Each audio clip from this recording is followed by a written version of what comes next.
Giorno 3, partiamo subito con le chicche tecniche sotto le tende.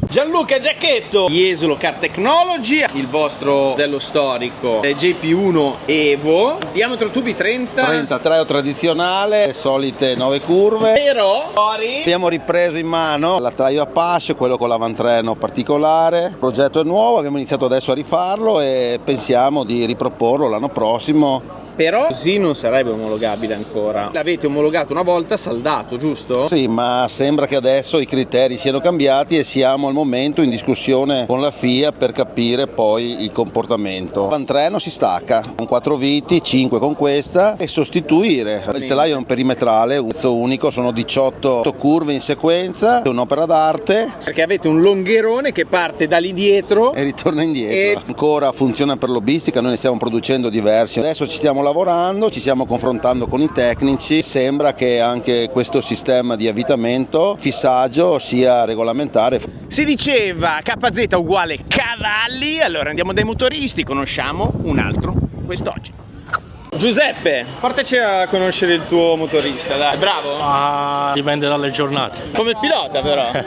Sì, vai. Sì, con una nota. Devi descriverci tutto in inglese però. Sì, domani, dai. No, domani. in inglese, mi ha detto tuo padre, ha detto che tanto hai studiato. Allora, presentaci l'equipe di VT Racing, dai. Leonardo Viti E Big Boss. The King. Abbiamo per questa gara Angelo Belerba, faceva anche da meccanico per l'italiano quando ho vinto io con LG. Ma qui ci sono i motori aperti, ma si può vedere o ci dovete uccidere dopo? No, non ci sono trucchi. Solo il gran culo, solo il gran sudore. Altro furgone abbiamo La vera colonna portante di VT la Racing. La Serena. Come fai a sopportarli tutti? Santa subito. Abbastanza pesante, ho l'aureola. Leonardo, ti dico una cosa, gli faccio, com'è il tuo preparatore? Mi fa, dipende dai giorni, mi ha detto. Lo vogliamo chiudere in furgone? Ha detto che doveva farla in inglese l'intervista. Rifacciamola tutta in inglese. No. Rifacciamola tutta in napoletano stretto.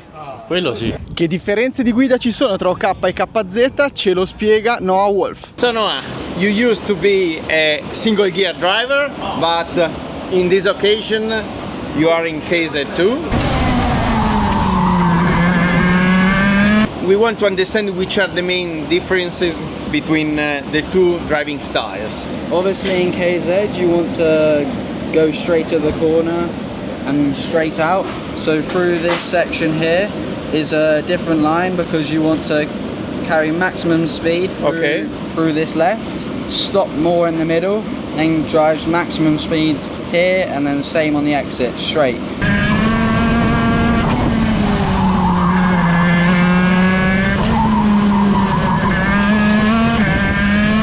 Where in OK you want to brake a bit earlier, carry a bit more minimum speed. And another big difference is through this section in KZ it's better to hit the curbs, and in OK it's not really necessary to hit the curb, so you just right next to it and then over this curb. And then also a big difference is how you set the karts up for this corner. In OK you stay more to the right, so as again you can carry more minimum rounds, where in KZ you sort of just go straight at the corner. What about the physics instead? Not so much the training, because I'm driving every weekend. I don't really struggle a lot, but for sure if you were going to train to do this compared to OK you would have slightly different training, but honestly I got used to it. The first race was really hard because it works different muscles in your body, because it's like with the gear you have more work on the forearm, but yeah, it's different and I really enjoying the challenge. Which is the part of the whole driving session that give you more problems? I need to work on fixing the start, but overall, as anyone, I've not done a practice start in a KZ. It'll take experience. After all, it's only my third race in this class. But yeah, more experience. We'll get it nailed for the World Finals, and then we'll have a proper go at the Worlds, hopefully. Which is the best? I like the racing in OK more, because in KZ they're always defending and you can't do anything. But to drive one lap is definitely KZ, because you've got more to do, it's more enjoyable. But more definitely, power. Exactly.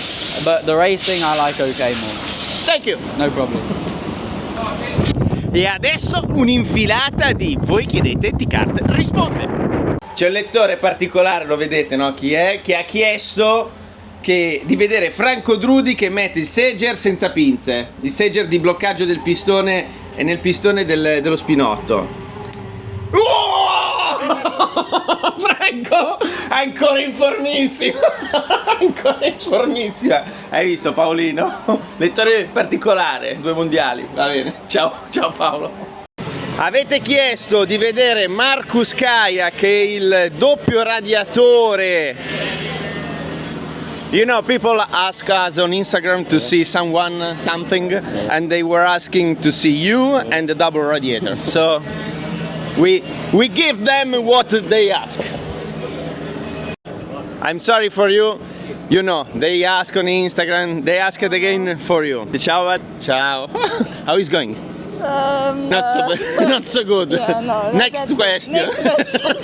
Gli utenti chiedono, TKART risponde, vogliono vedere Rosario Sorrentino. Ciao Rosario. Ciao caro, come stai? Oh, hanno chiesto di te e ti dobbiamo mostrare. Qualche ragazza? Qualche bella figa? No, bella. era un uomo. Cancella. Cancella tutto. 10 minuti da meccanico per me, sotto TBKart. Sì, 10 minuti di figuraccia in realtà. Adesso vediamo. Zio, ho bisogno di te. No, ma ti faccio un regalo. Mi hai a disposizione per 10 minuti. Troppo. No. Andiamo a montare la gomma, dai. Andiamo a montare la gomma, la faccio io.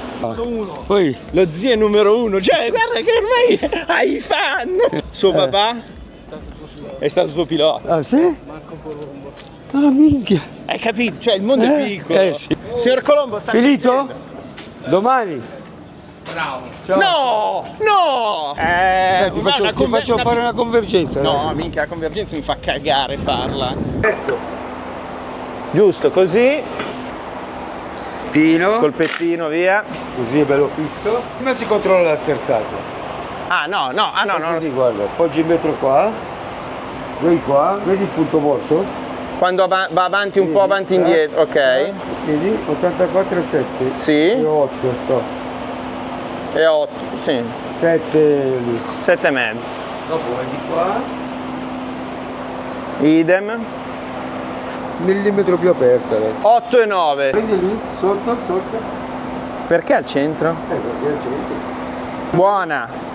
Proprio giù? Così c'è 3, perfetta. Campanatura. 117. Sotto. Sotto dritto lì. Perfetto. Lo sai che la campanatura, cioè controllare la convergenza adesso è la cosa che mi piace di più perché non abbiamo fatto un cazzo. Se non devi smollare non fai niente, controlli e basta. Perfetto. Quanto mi dai come voto? 8 dai. 8, promosso!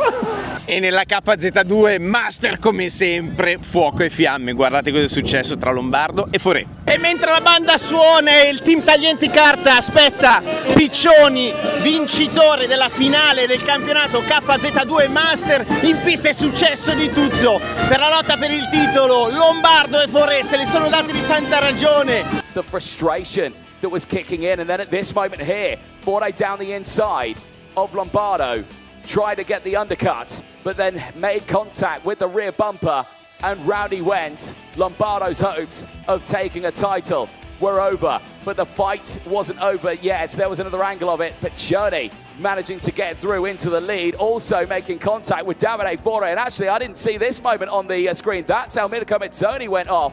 So my goodness, we missed that bit on the broadcast, so that was a huge... E guardate cosa hanno detto a caldo subito dopo l'arrivo. Davide, cosa è successo? Dal tuo punto di vista?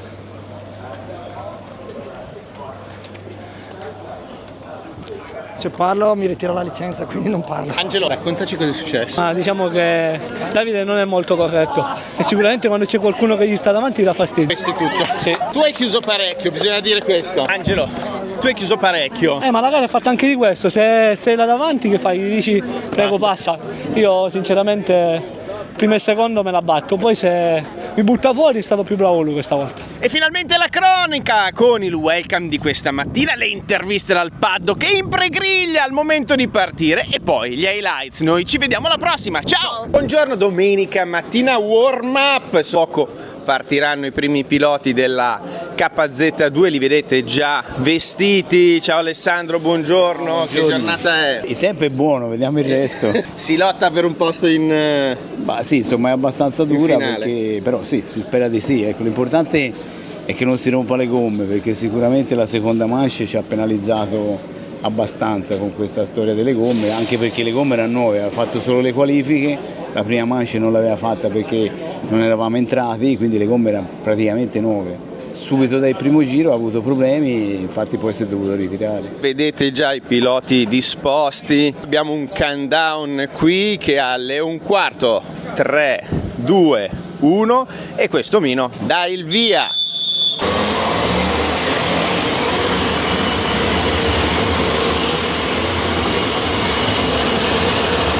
Sulla griglia della pensa della finalissima della KZ, vedete Pedro Hilbrand si sta già vestendo in questo momento un po' d'acqua da parte del suo meccanico.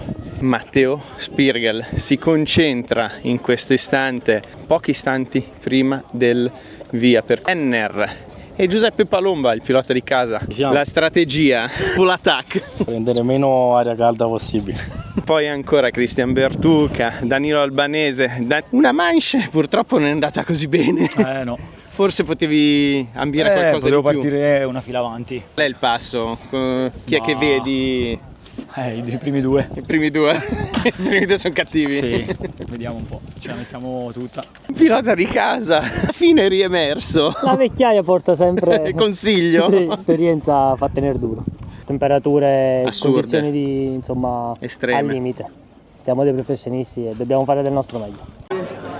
Siamo al punto di dare a Cesare quel che è di Cesare. Non mi ha nominato. Nell'intervista giustamente mi sono scordato. Perché hai fatto Leclerc come nome, Verstappen, Ardigò e me ne mancava uno. Chi mancava? Schettino. Okay. Non so come vabbè, ho dimenticato. Quindi pace fatta. Sì. Pace fatta, è tutto a posto.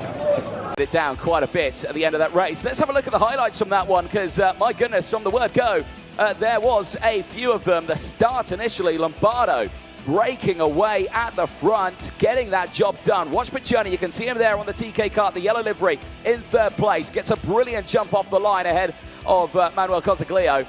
Cosaglio as well did also fight back in that race, unfortunately dropping down to 7th place just at the end. But watch them at the front here. Superb control. You saw Cosaglio take the wider line there through turn 1. Actually got the jump on Foray as well, who was trying to defend off the likes of Piccioni right at the start of that race. Christian Halblin on that TBKart. You can see him right round the outside, really pushing as hard as he could in those earlier stages. And like you say, he seems so disheartened going on to this final, because he was thinking there is no way we could possibly find ourselves on the podium for this one. Well, for you, Christian, you found yourself P2 on that podium. An absolutely superb drive at the end of that one, just delivering those little results here, because you can see how the battles were starting to rage on all the way throughout it. You saw the likes of the Birol Art of Cosaglio, of course, pushing forward. Samuel Gaffner just slowly going backwards in the order as well. But a tense moment for a lot of those drivers. There was the dramatic moment. Last year's European champion out of the race. And that was a big moment there for him, because, well, all the way to the end of this one, we were thinking, how are we going to see some brilliant stuff from himself, last year's European champion, but it just didn't happen. Engine braking right at the end. Then the fight between these two, Lombardo and Foray, the longest second half of a final ever. Lap 11, you can see that first little attempt into the braking zone at turn number 2. Just on the brakes, little mistakes here and there. But Piccioni, that move there actually turned out to be the most important overtake of the race, getting past Cosaglio and in it to second place. But later it then all fell down. Of course, Halblin got through. You can see Piccioni managed to get back through. Cosaglio not happy, throwing his hands up in the air. Then you had the likes of Mirko Mazzoni. The driver was disqualified in time qualifying and now found himself fighting right at that sharp end. Unfortunately, wasn't able to get on that podium right to the end of that race, dropping all the way down to P12. So not the result he would have wanted. This moment here, how close could you be between these drivers? This wasn't just a final, this was a title fight as well between Lombardo and Davide Fore. The two of them just piling into each other to try and get past. You can imagine the frustration that was kicking in. And then at this moment here, Fore down the inside of Lombardo, tried to get the undercut, but then made contact with the rear bumper, and round he went. Lombardo's hopes of taking a title were over, but the fight wasn't over yet. There was another angle of it, but Piccioni managing to get through into the lead, also making contact with Davide Fore. And actually, I didn't see this moment on the screen. That's how Mirko Mezzoni went off. So my goodness, we missed that bit on the broadcast. So that was a huge moment there. So actually, there could be a hefty amount of damage on board the likes of Antonio Piccioni's wagon, but a photo finish across the line. Piccioni and Hablin 1-2 in the European fight. Well, my goodness me, that's as close as you'd like to see it. Angelo Lombardo, though, will take a third place. But my goodness, will we have to check some of those no cones after this race? And that could mean we could see drivers further behind get pushed up the order. But look at that at the end. Italy on top with TKART Factory Team and Antonio Piccioni. Absolutely superb weekend of racing. Here's how it all transpired then in the highlights. Initially, race start, no drama. Once again, the busiest grid we've seen, a full capacity 36 kart field in KZ2 in the final. Heading down in towards turn one, no one could beat the reaction times, the skill and the dedication from Maxim Orlov, who gets to the lead, holds onto it, and just drove away from the rest of the field with a gap of 12 seconds. And you could already see it right at the start, but drama did unfold for the rest of the CPV Sport team. Two of their drivers off the circuit, in fact, three of their drivers off the circuit right at the beginning of that one. And unfortunately for Casper Schulmans and Maximilian Schleimer, out of the race. You can see Dion van Verven, rule number one, don't hit your teammate. I think rule number two is don't hit two of your teammates at the same time. And yeah, you can imagine a pretty firm reaction from Casper Schulmans there at the end of that one. Drama ensuing right at the beginning of that one. That was Jesper Scheuberg seemingly driving off the circuit. The same as well, drama for Michael Paparo. A rear flat tyre, I believe, for the ASD Monster K Factory Team driver out of the race in the early stages of that one. Race still going on. Dion van Verven and Melik Skrivan battling away. That was Yanis Avico getting those early moves done on Jean-Louis. Then there was the moment further back in the field. Again, dramas for the likes of Jesper Scheuberg battling away at the back of the field. Eli Goldstein with a big send down the inside. We spoke about him in the early stages of that race, saying, you know, he could be one of our sort of, not wild cards, but rogue entries that could possibly stand on the podium. That was that moment there. Wow, blimey me. That was very, very dicey there between Dion van Verven and Melik Skrivan right at the start of this one. That puts Skrivan back into the field. And yeah, that is an unfortunate one there for them. Well, the fight went on all the way to the end. You could see everyone trying to throw up the hand signals and saying what they want to do up the pool lane in the middle of that one. Had drivers gaining places all around him. Unfortunately, he wasn't one of them. He stayed in his position. Van Verven, though, once again colliding with Melik Skrivan, this time with the exit of turn number 9 and into that final chicane. The two go wheel to wheel, run out of space, and unfortunately put Dion van Verven out of the race on that latter stage of it. Then you had the dramas. Eli Goldstein getting through on Jean-Louis. They would later tangle and both out while Samuel Louis would be that driver who would tangle with. And the other of the Louis falling down at the end of that field. This was the rest of those overtakes again down the inside. Yanis Avico pushing his way through the field. But we'll leave you with these highlights as we'll head down to Parc Fermé over to Nicole Sutherland. Well, thank you very much. And we're walking to the KZ2 podium with none other than Maxim Orlov. Maxim, I'm just going to say like two very quick things to you. 12 seconds. Yeah, amazing final for me, leading like from the start. So yeah, I just pushed and did my best actually. Yeah, I was so surprised that I looked back and I didn't see nobody actually. Yeah, 12 seconds. Yeah, it's a lot.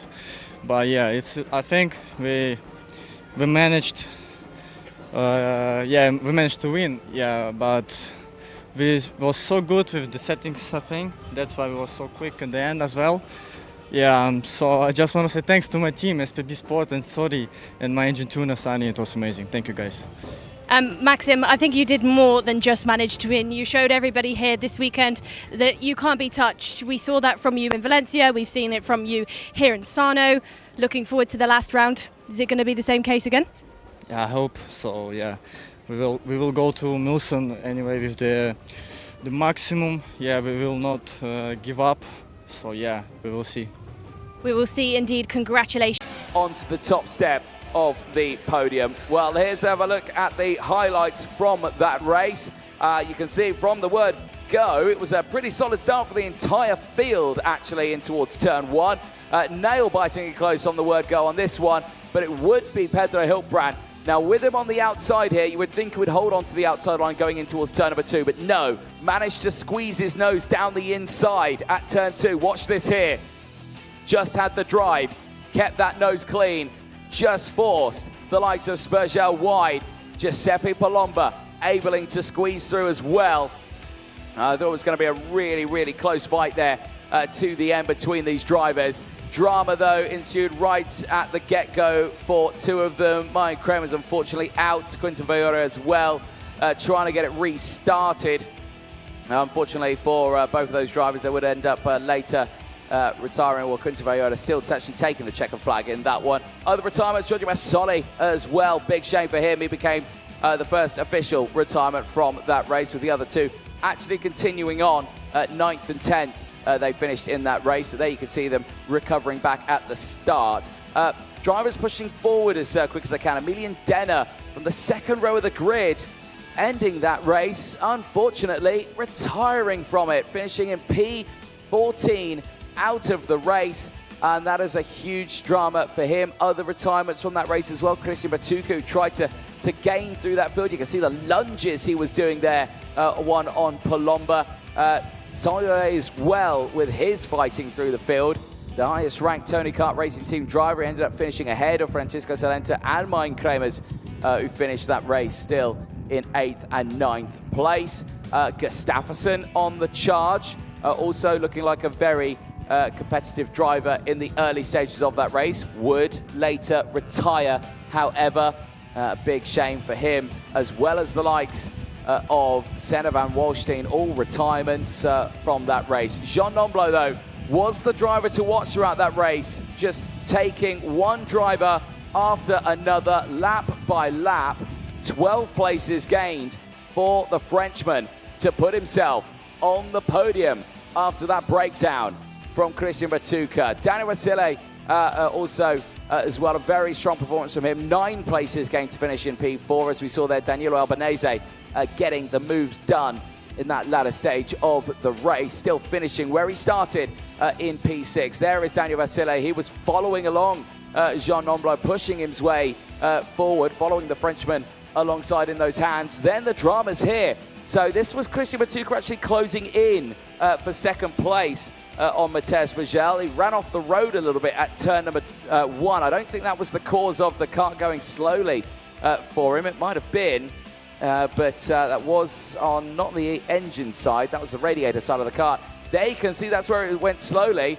Mechanical gremlins clearly for him, out of the corner. But for Pedro Hiltbrand, well, what can we say? The Spaniard so far has been the one to beat. He beat Spergel to the line in the most important race of the weekend, but he